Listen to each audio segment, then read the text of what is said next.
Hey Faith Church, Merry Christmas. Welcome to our devotional this week. This past Sunday, Randy took us through a passage in Ephesians 3 and just really brought us to a point where we were emphasizing and remembering the significance of Christ and his incarnation and what that means for God to put on flesh, and what that means for us that through faith that we would have Christ living in us. As believers in Jesus Christ, Christ resides in our hearts, as the passage in Ephesians 5 tells us. And so kind of the practical application, one of the practical applications, takeaways for me in those verses is how I then, if Christ is in me, how do I view everything through that lens in my life? And so I'm here at Snow River Mountain doing some snowboarding, and there's some incredible views and just the enjoyment of the freedom and free flow movement down the mountain on my snowboard, and all those things are super enjoyable. And so as I think about even these moments, how I view them through the lens of Christ in me, I see the beauty of creation, and it points me to the Creator.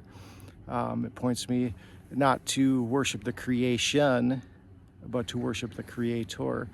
And as well as the freedom and joy of the flow in the mountain, just being able to have a sense of gratitude and being able to appreciate it in a way that I know that it's not an end in of itself, the enjoyment of snowboarding, but there's so much more in life that God has given me to enjoy in Him, and this is just a piece of it, and that I can be grateful and express gratitude for these gifts that I know ultimately point to Christ and His ultimate gift of salvation, and that's Christ in me by faith.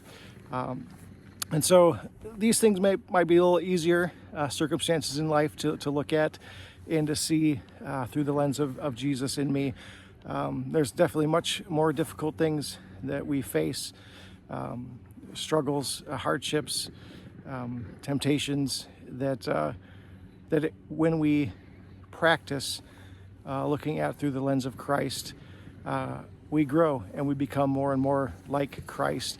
And how much better we are equipped then to speak into the lives of one another as we meet, as we fellowship, as we have community within the church, within our small groups, that as we share life, we can speak through the lens of Christ to one another, and ultimately that's the lens of the gospel, right? The good news of Jesus. And so as we celebrate Christmas, in the next day or so, whenever you're seeing this, just rejoice in Christ and remember His incarnation. God became flesh so that Christ could dwell in us. And so Merry Christmas, and have a blessed rest of your week.